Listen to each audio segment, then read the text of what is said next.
You're listening to The Growing Season, a podcast from Arkansas PBS. If you enjoy this episode, be sure to like, share, and subscribe.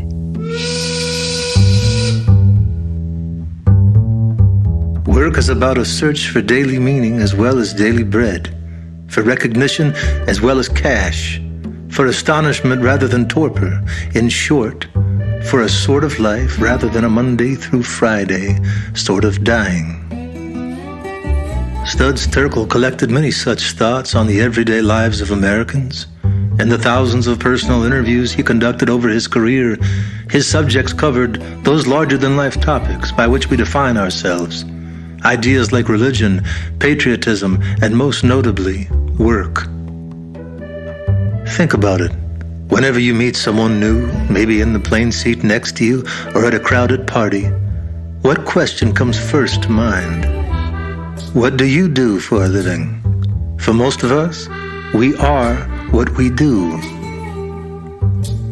Family farmers are in the unique situation of living where they work. Unlike many of us, farmers can't simply clock out at 5 and hang their worries on a hook before heading home for the night. When their heads hit the pillow at the end of the day, struggling crops or hungry herds still prey on their minds, just outside the bedroom window. Vacations from the farm are hard to manage, but for most farmers, they are vitally important. This month's episode finds our farmers still bearing the brunt of the summer heat and looking for relief through some kind of time off. But leaving the farm is easier said than done, and trying to relax often brings its own kind of stress. That's why we'll also sit down with Dr. Wade Fuqua of Chenal Family Therapy to hear about the very real ramifications of going months without a break, and maybe learn some tricks of mini vacations right here at home. Well, my good friends, break time is over. Let's get to it on The Growing Season.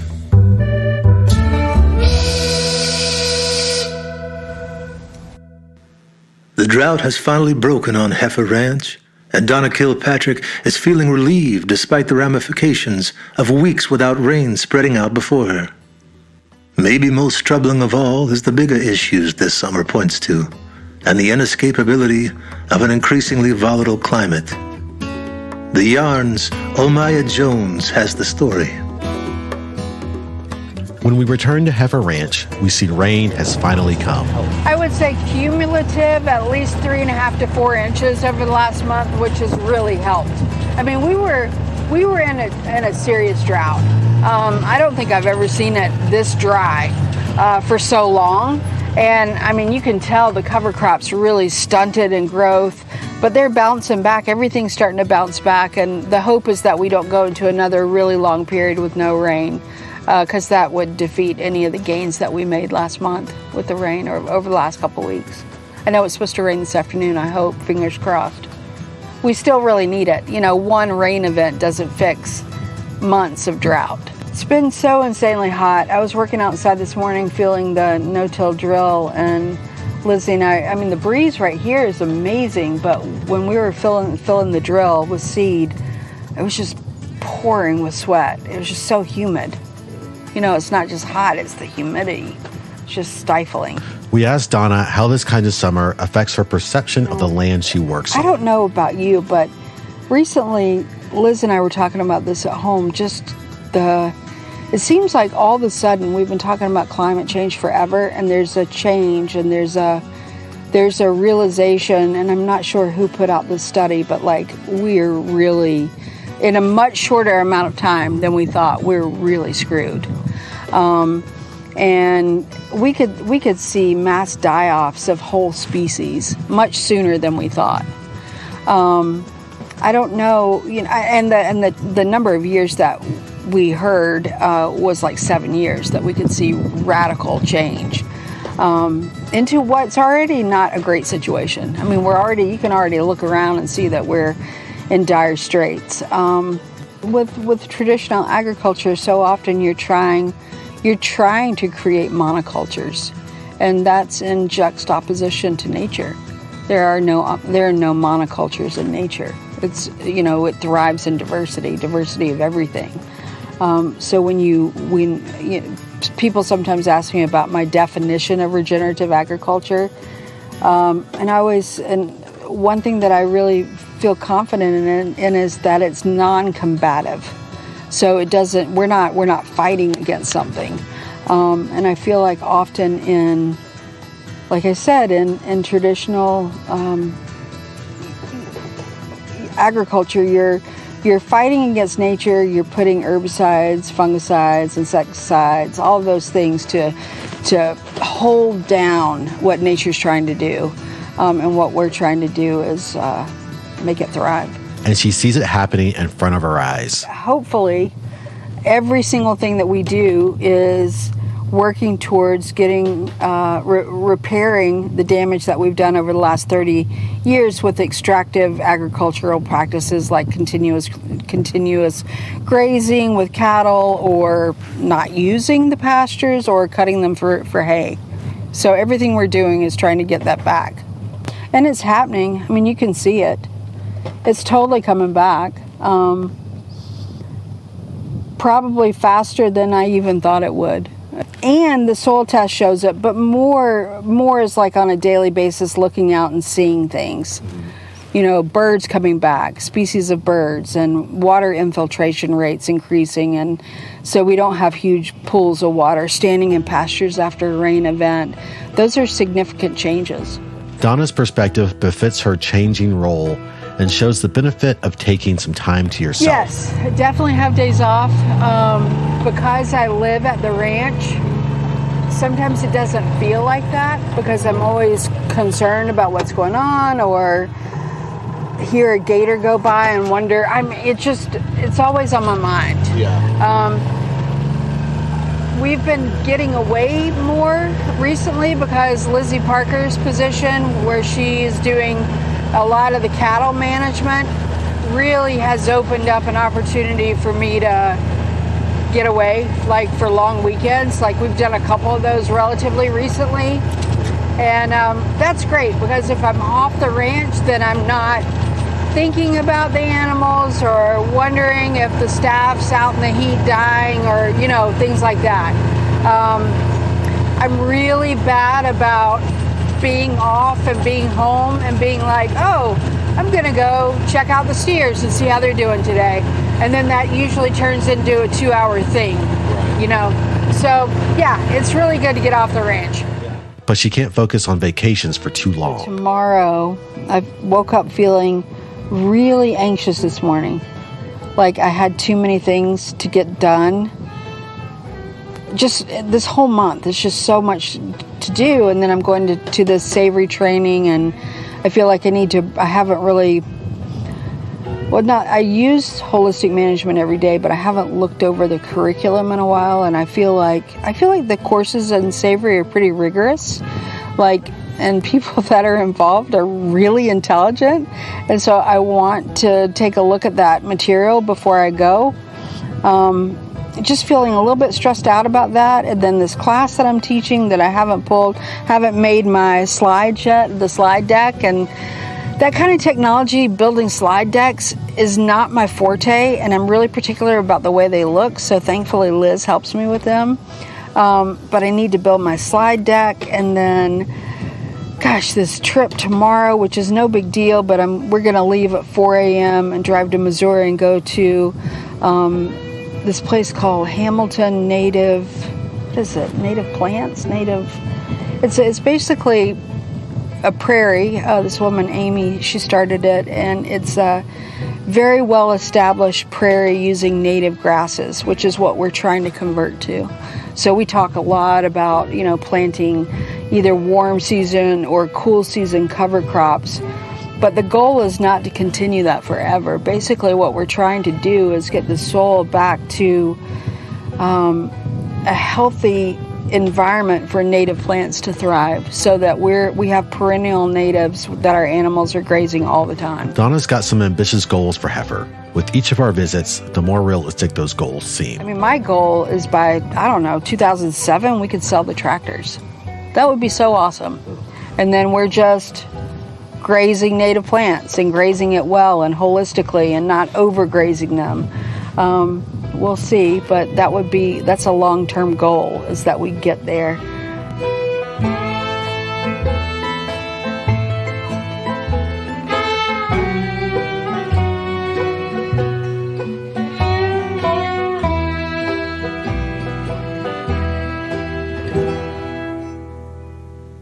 After a long career in agriculture, Donna Kilpatrick understands the power in a well-earned vacation and the phrase, out of sight, out of mind.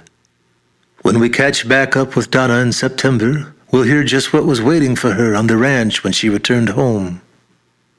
Donna is lucky enough to have a team of skilled farmers under her, who she can trust to keep things on the up and up while she is away.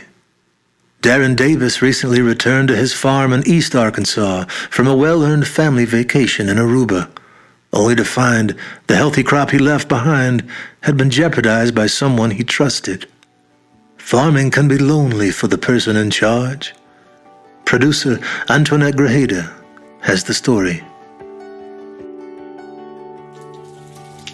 The rain has returned to Phillips County, where droplets splash against the brick of Darren Davis's front porch. The cooler weather brought by the rainstorm is a relief from the constant summer heat that can wear on a farmer's body. The heat is horrible because we have to be in the rice fields and the cotton fields and putting down pipe and walking and checking for worms and bugs. So it's horrible. The last 2 weeks, we've been going to work at 6 and quitting about 11. And then we'll go back in the evening about 7 to dark. So it's unbearable. It's so hot and miserable that you can't even work through it. Darren used to try and push through the heat, but he learned his lesson after watching a colleague suffer the effects of dehydration years ago. Today, Darren and his crew work split shifts and drink lots of liquids. It's just surviving in it is the thing. And it gets extremely hot. I'm talking about we have to change shirts 2 or 3 times a day because they're just soaking wet. So the heat is a monster. It is, to say the least. During a recent much-needed vacation with his family, Darren spent 8 days in Aruba and the Dominican Republic. With temperatures in the 80s, it was a welcome break from the triple-digit highs and humidity of Arkansas. Darren's nephew ran the farm during vacation, and with no major issues, the row crop farmer was finally able to relax. It was kind of stress-free this time. Yeah, and that's not normal. That's not normal. So normally I'm on the boat worrying about what I need to do here. I'm away on vacation worrying about what I need to do here, but I didn't get those phone calls this time, thank God. Before leaving town, Darren hired a pilot to spray his cotton for insects. However, shortly after returning home, Darren received word from his cotton scout that bugs had damaged 15% of his crop while he was away. He was in an uproar. That put me in an uproar because he said his reputation is at stake. So if your pilot is not doing what you asked him to do, kind of makes him look bad. Because if I don't make the cotton that I think I should make, I'm going to come down on him. But it's actually not him, it was the pilot. So calls the pilot. He says, yeah, I sprayed it. I sprayed every field I was supposed to. So the scout says, I don't believe he sprayed it. So it was one of those things. So I had to spray again. To make a long story short, I had to spend that money and spray again. The chemical costs about $15 an acre, and the local airport charges $8.50 an acre to spray it. Darren has roughly 600 acres of cotton and says the insect-related damage is enormous and will likely cost him $20,000 to $25,000. Not good at all. Not good because when I left, everything was perfect. And you're thinking you got this, and then when you get back, you've lost 15% of what you thought you had before you left. So it doesn't make me feel good at all, but it'll probably make me change pilots next year, for sure. It's too late in the season to plant more cotton because harvest time is soon. So now what we do this time of year, we're getting ready for harvest to make sure all your big trucks are serviced, cotton picker, combine, make sure they're serviced and ready to go to the field. So that's after this rain, that's what we'll be doing, changing oil, servicing everything up, getting it ready for the harvest. as on that picture I showed you, the cotton is opening. So I'm gonna say we're about 3 weeks, about mid-September, away from harvesting cotton, and probably the end of September for some soybeans, the 1st of October. So it's coming fast. Despite the fast-paced season, Darren was able to slow down a bit this morning. With rain in the forecast, he decided to sleep in today, a treat for the hard-working early riser. Of course, there's still work to do. He's headed to a Dodge dealership to pick up a part for his truck shortly. When he returns to the farm, he'll continue preparations for the upcoming harvest season, because after 3 decades of farming, he knows harvest waits for no one. Losing 15% of a cotton crop could be devastating to a farmer like Darren Davis. We'll see how he recoups when we catch back up with him in September. Darren took a risk, leaving his livelihood in the hands of someone else. One of the big reasons, vacations are usually few and far between for family farmers. Will Norton remembers only a few family vacations in the span of his entire childhood on his parents' place. He, Rachel, and the kids just returned from a trip to Colorado, something much more regular these days. For Will and the family, vacations mean more than just taking a break. Reporter Jordan Hickey has the story. It can be difficult to catch the Nortons in a lull, and even then, it's hardly a relaxing moment. This evening, Will is working with a local guy, Jared, to convert a truck into a feed truck. As Rachel walks over to the pens of the corral, which Will has turned into a workshop for the afternoon, she gives a brief rundown of what they're doing over the sound of the welder. So it's just a regular truck bed, was a regular truck bed, and it will have a flatbed like this red truck up here. And then they're gonna put this box on it, so it'll be the feed box just like Lucy has out here. So we're just moving things around. This evening, however, even though the Nortons are busy as ever, especially with the kids, Cal and Whitley, going back to school this week, we're talking about something that's quite the opposite. The trip they'd taken out to Colorado and Dodge City, Kansas, earlier this month. 10 days. No, it was just 8 days. Yeah, 8 days. We left on a Thursday? Friday. Oh. We left on a Friday and got back on a Friday. As Will says, it's a good time of year to be away. And even though it takes some planning, it just takes a few stars aligning for the family to find time to get away. It's hot here in the summertime. Cattle usually are hard to start. They're hot, heat stressed. Cell-born numbers are usually low that time of year. This time it was high because of dry conditions. A lot of people selling early. But usually it's just a decent time to slow down and be able to do that because cattle slows down just a little bit. Her work slows down just a little bit. Of course, now we have kids and they're fixing to go back to school. No, it's nice to be away. It's nice to just be able to focus being with the kids and life and doing what you want to do instead of having to run around 5 hours all the time. My help, he's perfectly capable of taking care of everything while I was gone. We check in a little bit, but we had a lot. We slowed down a little bit, so it wouldn't be so much for one person. He took his vacation right before I took mine, so we'd slow down a little bit. It wasn't overwhelming to take care of, but yeah, it was nice to get out there and not have to worry about it all. It's important to note, however, that these trips do not involve beachside lounge chairs or tiny tiki drinks on a crowded beach. Far from it. The Nortons typically head for destinations like Colorado, Texas, Wyoming, places with ample backcountry where they can ride their horses for miles without seeing a soul. And even being on vacation doesn't stop Will from waking up at 3:30 or 4 in the morning. People hate me at campgrounds. You start moving, the horses start niggering.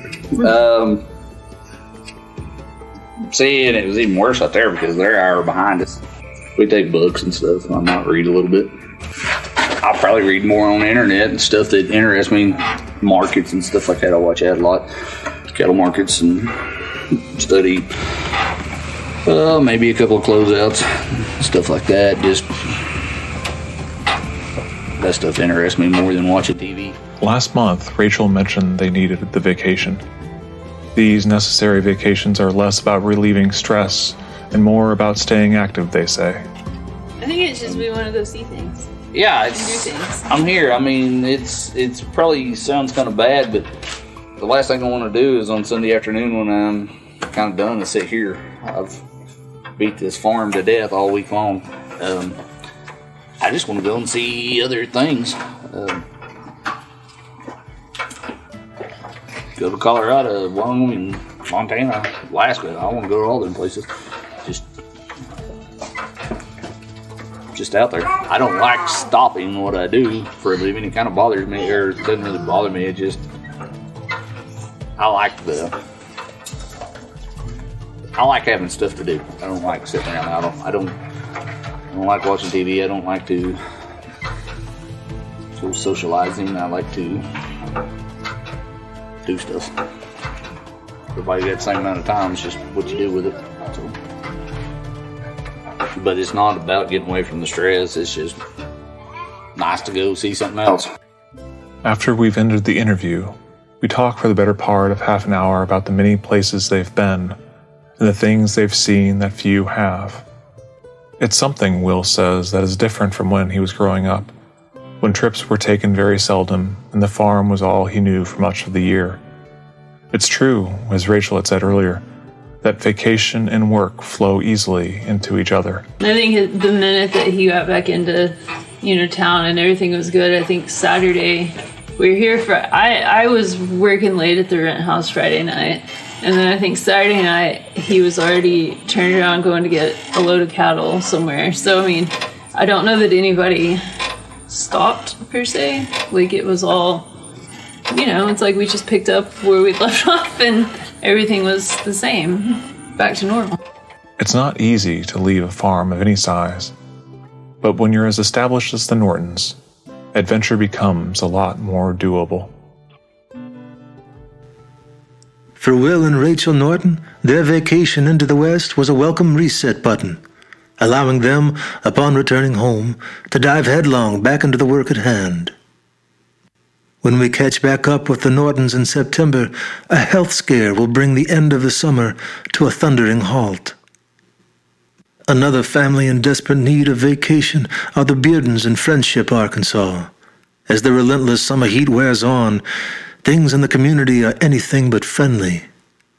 With hay stores running low, whispers of violence spread through the river bottoms like wildfire. The Yarn's Omaya Jones has the story. When we meet the Beardens at Fat Boys, it's clear the difficult summer has yet to lighten up. It's a mix of frustration and stressful and anxious. Anxious would be a good word. Because it's taken twice as long to do anything, and we're still not getting where we need to be. Yeah. We bale all this hay and we do all this stuff, and we still don't have enough at the end of the day for us. There's not enough left on the bone to pay our bills and pay our way by the time we pay our help and our repair bill. And have we put any hay up for us yet? 20 rolls. I need 1,500. And the rain, which has finally returned to Arkansas, hasn't brought much good news. We got rain, last week? Last week we got right at an inch. And that's the first rain we've had since June? Okay, wow. Yeah, and it looks like the rain even today is going to split us and go around us. Yeah. So this part of the state is just weather-wise just dramatically different. Yes. Yeah. It kind of is going around us each time. I've talked to a friend of mine south around Sparkman, which the way the crow flies is probably 25 miles south west of here. They got 6.5 inches last week. And so now he's trying to figure out what he can do and what he can't do. He said, I went to cut hay and I got my tractor stuck in August. And I wish I could get my tractor stuck in the middle of August. And on the other side of that spectrum, in the northeast corner to kind of north central around the I-40 area, they've gotten none of the 2 rains we got lucky enough to get. So one of my friends is around Lone Oak, so they hadn't had rain since the end of May. And it's tough on everybody. It's tough on us as the hay producers. It's tough on the folks that are trying to buy hay because we don't have it. Their scarcity has brought out a frightening side of the tight-knit community the Beardens love. And there's people that's giving us hard times. I had a guy that I sell hay to. He's got 1,000 rolls that we've put in his barn. And he's having threats. He said some guys are calling and literally threatening him to burn his hay barn down if he doesn't sell them hay. Now you tell me, in a business where you're supposed to take care of your friends and you're all are trying to survive, and especially with us, we could be making probably $10 to $20 more a roll of hay because that's what the market has said. But we know that if we charge that extra money, that there is no way that our producers are going to stay in the business, and I need them to continue what they're doing so that I can continue having a paycheck for the next 10 years, not the next year. And he said, I'm legitimately concerned. He called his insurance agent and made sure that there was $60,000 worth of insurance on that barn for its contents because somebody's threatening it, because people are scared and they're worried that there's not hay, that there's not grass, that there's, and that's what it's causing is this uncertainty is bringing that heightened anger, that heightened frustration. And I understand it because Lord knows I am frustrated. The Beardens, who have carefully saved pastures for tough times such as these, have been threatened as well. Because we wouldn't give up one of our lease places for this guy to come in and basically take over a lease that we've spent 3 to 4 years trying to get our hands on. He got threatened that this guy was going to run around to all the folks we rent from and take all of our lease places away because we wouldn't just give him our lease ground. Because we have grass out there that we've purposely been holding. It's mind-boggling to me. And I hate it that folks are that desperate and that they would rather take than go out and plan ahead and work for their own. And that's just not a mentality that I have. Through it all, the Beardens maintain their composure, focusing on what they do have. I am just glad that we're not in part of the world that has to worry about water right now. So, we got to worry about water. But we have it. It might be a pain that we've got to go start filling water tanks and hauling it, but we can get our hands on it. We can. In some of these places, like you look at the row crop guys over in eastern Arkansas, if they're not right up beside the river, there's lots of places over there that have low water tables, that their wells are going dry. And if their wells are going dry, they can't water their crops. They can't water their crops, they won't have a harvest. And I'm glad that's not a stress. Same way with Hope. Yeah. Hope, they're trying to put restrictions on how much they can pull out of that aquifer.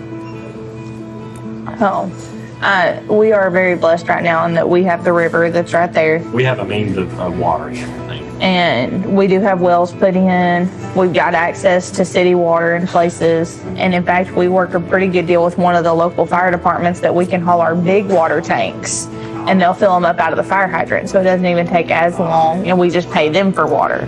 And we can fill up a 300 or a 600 or 1,000 gallon tank, put it on a trailer and haul it to our cattle and fill up water tanks in the places that we don't already have water plugged into. So at least we have options. And they are finding ways to help and support each other. There's nights that I really think my wife is concerned about me because it does bother me. But you have to find some way to deal with that and to let it go and to breathe. And for me, it's Rachel and my little daughter, and it's watching them play and watching them succeed in what they're doing. You know, Rachel got to travel and get some of her national awards and see her kids succeed. That makes me happy. That makes me enjoy and forget my struggles and my frustrations. Well, you have the frustrations of being single dad and in the hayfield for 2 weeks solo. We're not talking about that. I will deal with those frustrations. I want you to be successful and happy because that brings me joy. Rachel and John Michael are a true team when it comes to the farm, allowing the joy of each other's successes to buoy them through the difficult times. When we catch back up with the Beardens in September, we'll hear how the community continues to reel with an unprecedented growing season. The teamwork of a successful farm is a source for joy, support, an inspiration for many families across Arkansas. But too often, when things get stressful, a farmer might grow myopic, zeroing in on the task at hand. If you aren't careful, those family moments might pass you by. Larry Gallagher knows this all too well. Producer Antoinette Grajeda has the story. After a long day, Larry Galligan joins his family at the wooden table in their dining room for dinner. After finishing his pizza, Larry's son Wyatt hops down from his chair and unwraps the brownie laying on the bar. The sweet treat is a nice way to cap off a big day, the first day of 4th grade. Today we had library and computer, and then tomorrow we're going to have art, and then after that we're going to have music, and then on Thursday we're going to have PE, and then we're going to have library and computer on Friday again. Larry woke up at 5:30 today and ate breakfast with his son, as he often does. When the sun came out, he completed some farm chores before driving to his job in town. I have to keep in mind that there's going to be a lot more traffic on the road now, and so even at 7 in the morning, there were more cars than I'm used to seeing. School traffic is the latest thing Larry must juggle as he continues to transition from full-time farm work to a full-time job at the U of A Research and Extension Center. Despite all the changes this summer, one challenge that has remained constant is the heat.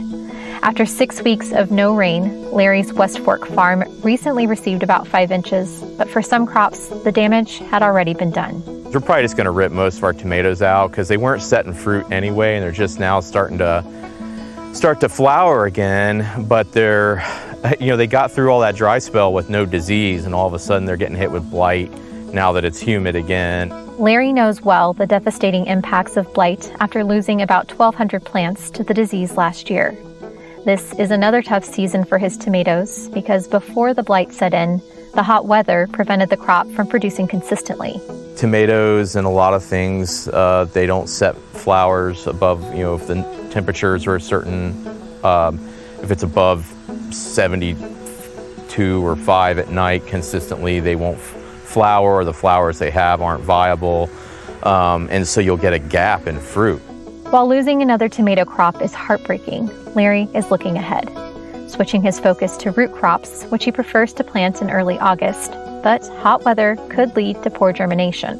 I mean, it's summer in Arkansas and it gets hot, but this is, I don't know how many days in triple digits we had, but I think 2012 was the last summer we had this kind of heat, this consistently,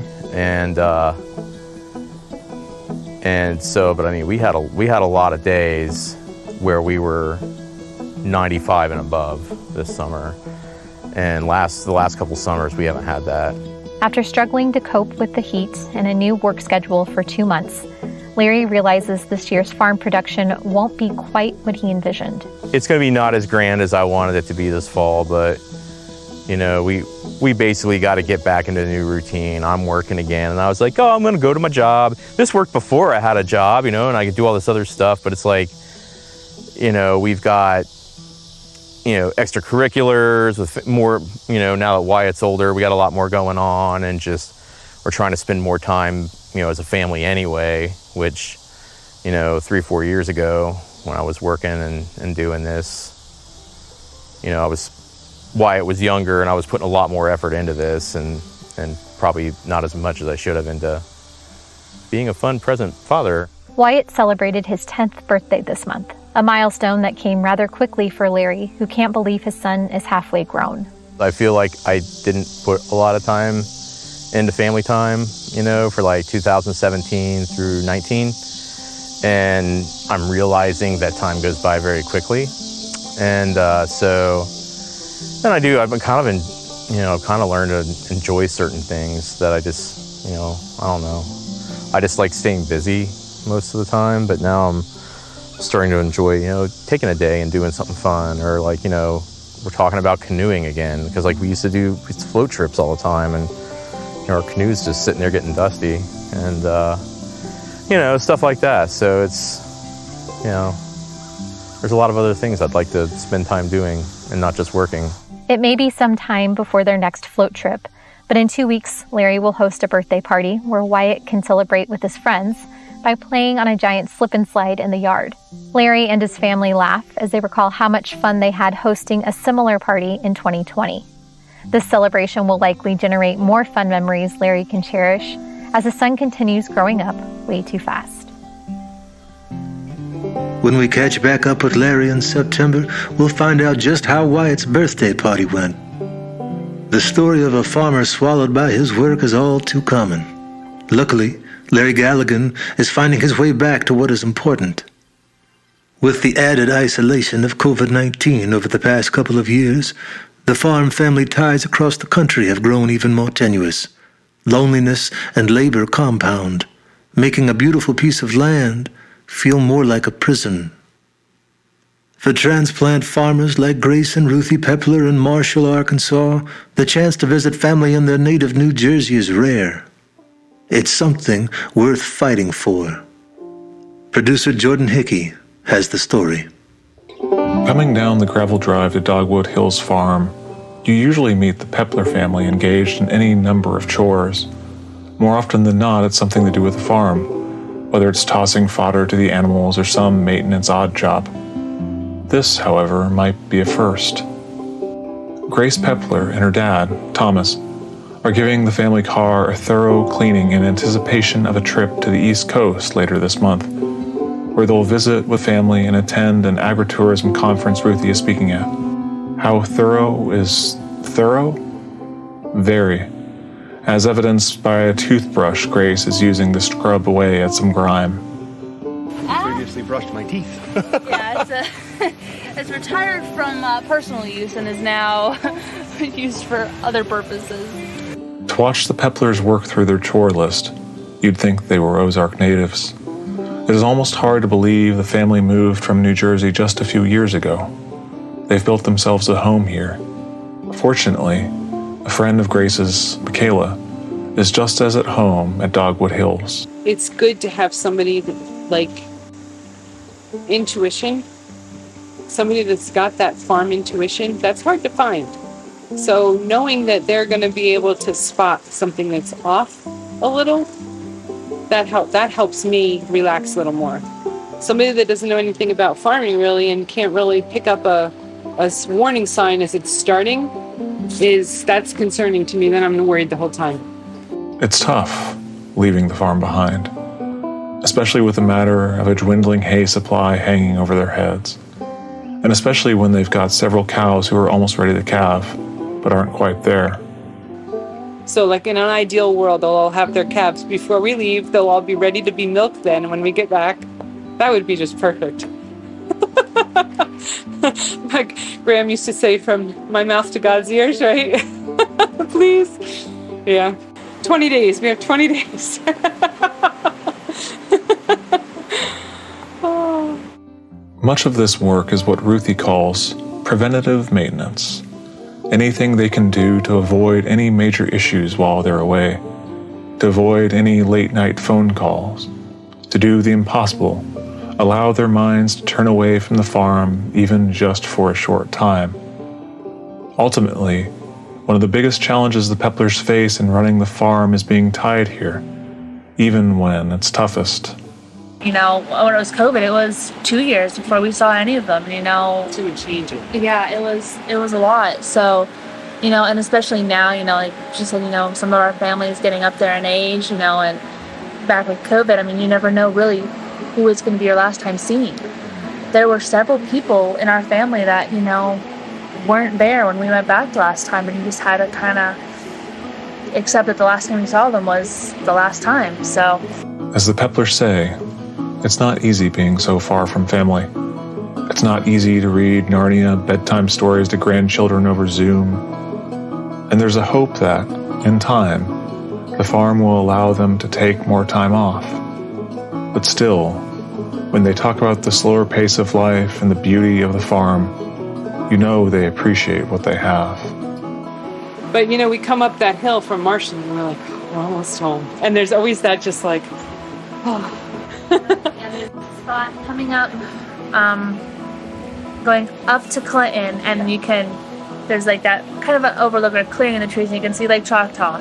And that's where I always know that I'm like, almost home. It's like it's just always so pretty, and it's always a spot that I look for. No matter whether I'm coming just down from Little Rock or coming from New Jersey, it's always like, okay, now I'm home.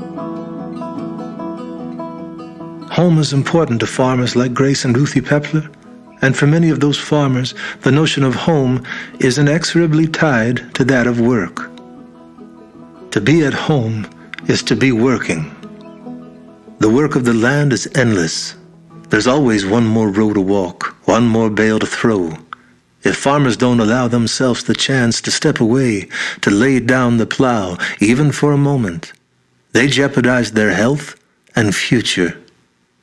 Arkansas PBS producer Corey Womack sat down with Dr. Wade Fuqua of Chenal Family Therapy in Little Rock to discuss the importance of time off and the true cost of passing it up. All right, so we are here today with Dr. Wade Fuqua of the Chenal Family Therapy in Little Rock. We hear often it's impossible for me to take a vacation, right? The time off never really comes. Not only for somebody running a small business, but particularly a small family farm. In the world of mental health, what does this look like for us? Yeah, and it's I'm sure it's always been there for farmers, I would imagine, right? Because you can't go on vacation and not tend to your farm. When you're overworked, you see burnout. I think you have a loss of hope that it's going to get better, which is one of the biggest challenges of burnout, is that you don't see the end to this. There's no end in sight. And so that's really challenging, but stress is huge in those times. I think over time it adds up. Right. Absolutely. And you see it, I know, like trouble sleeping, too much or too little, appetite changes. I think irritability, just changing, your fuse being a little bit shorter and snapping on things that you would not normally do. Those to me are signs of you're not taking sustainable breaks. You're not really focused on sustainability for you as a person. You're just go. And understandably, you have to be. Right. So it's a conundrum, I think, because how do you take care of yourself when you don't know how you can make time for that? Right. So you have to kind of think really, really small on what that looks like. It doesn't take much, right? Sitting down, having a cup of coffee, spending time with a friend, a conversation. Like, it can be short things to help with that. But if not tending to it, right, it over time, it becomes something much bigger that's harder to manage. Right. So let's say you have a farm family that maybe comes into your clinic and maybe wife and kids or husband and kids are saying, you're so worried about, you're so focused on the task at hand, you are starting to snap at us a little bit. How, as a therapist, what might you be looking at to help? The biggest thing that I think can be helpful is engaging them on why it's important for you to take a break and know. So as opposed to, like, I understand hey, don't snap at me, but also, hey, that just a reminder, did you take a break today? Have you done something like that? So engaging your family and why it's important and what your strategies are to deal with that, I think is helpful. It makes it more sustainable because, again, you're all working together around the one problem as opposed to someone just trying to keep it all bottled up inside, and ultimately that's just going to explode. Right. In a vacation, even if it's that mini vacation of a cup of coffee on the front porch, what should I be looking for? To protect my mental health, to protect myself, what should I be looking for in a healthy vacation? Probably a few different qualities. One, I don't think it's about how much money you spend on it. I don't think it's about how far you physically get away from home. Some of the best times can just be at home and kind of pushing things out. So I think it's a level of disconnection. We are so connected technology-wise, communication, social media, news media, everything. There's just so much going on right now that's something we saw particularly early on in the pandemic of shut that stuff off. I might even consider social media or television as that relief during the work week. Whereas you're saying a vacation might mean even taking a break from those crutches, those kind of. Yeah, I think they can be. Right. The problem is you can't control, when I think about things like social media, sitting down watching TV, you can't control what always is going to come on there. I honestly think we don't realize how little time we spend not doing anything, right? Just sitting there and just experiencing ourselves. I think the other thing that is helpful in when you're looking at vacation for the purposes of like kind of decompressing and is fun and play. Right. When we look at burnout, which is something we see a lot in mental health and some of these other disciplines where it's more talked about probably, is have some fun and connect with people. That to me is really healthy because you're going to hopefully be engaged in doing that as opposed to stuff back home. Our relationships at home, whether they be with our children, our spouses, our neighbors, our parents, however you want to look at it, like those have to be cultivated and tended to, or they will kind of, they'll suffer. Yeah. And life gets in the way. Yeah. I mean, if I am a father or if I am a husband that life's gotten in the way, is there any homework you might give that person to go home and... So probably individually, there's some really important things of, challenging a person. I don't have any time, I can't take any time. And usually I kind of push that a little bit, like 30 minutes, 45 minutes, an hour a week. You can find that collectively. I almost guarantee it. A fun one with kids you mentioned is giving them a time of yes, playing the games you don't want to play, that you're always annoyed about. Like, I don't want to get on the floor and play Pretty Pretty Princess, but I guarantee you're going to laugh when you do it. Right. And that laughter is way better than any medication you could take. Something I have seen with our age group in the last 3 or 4 years is this 60 to 70 hour work week and kind of wearing this thing like a badge of honor. Yeah, I agree with you. I think that there's a trend of like, I'm working more, productivity is, my worth is measured through that. And I think that's definitely not true. Just a blanket statement, not true. And oftentimes we work more and we're not doing as good of a job because we're stretching ourselves so thin. I think of just trying to fill your plate up and you it's just rolling over. You cannot carry your plate because you're just making a mess everywhere. And I think that realizing that you can do a lot of things. And you can do several things really, really well. There's this concept of essentialism. And you have to be intentional about weeding out things that are not crucial, mission critical at the moment.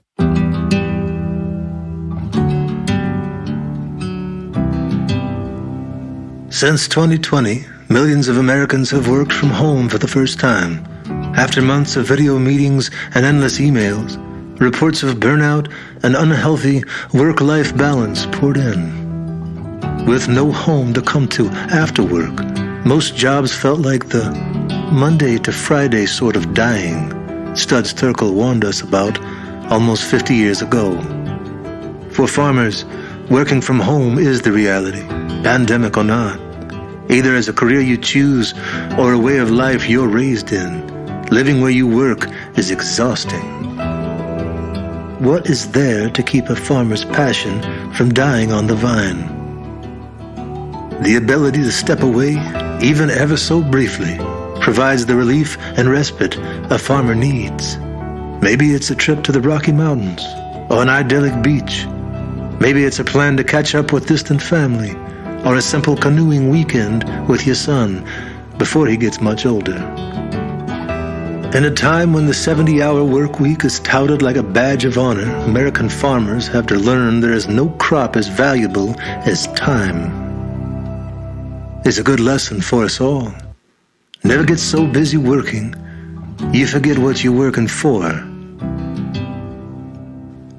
When we catch back up with our farmers in September, harvest will be in full swing as the season climbs that final hill before the cool weather arrives. We'll also speak with Hallie Schaffner, owner and 6th-generation operator of SFR Seed in Newport, Arkansas, to hear her advice for farmers looking ahead and planning beyond harvest. The growing season is funded through a Farm and Ranch Stress Assistance Network grant provided by the United States Department of Agriculture and administered by the Arkansas Department of Agriculture. This episode was written and directed by Corey Womack of Arkansas PBS. Our stories are covered by journalists Antoinette Grajeda and Jordan Hickey, as well as Hillary Trudell, Omaya Jones, and Andy Vaught of the Yarn Storytelling Initiative. Audio mastering was done by engineer Tracy Prince. This podcast is an Arkansas PBS production. I'm your host, Ben Dickey, and this has been The Growing Season. If you enjoyed these stories, please review our podcast and be sure to follow Arkansas PBS on Facebook, Twitter, Instagram, and YouTube.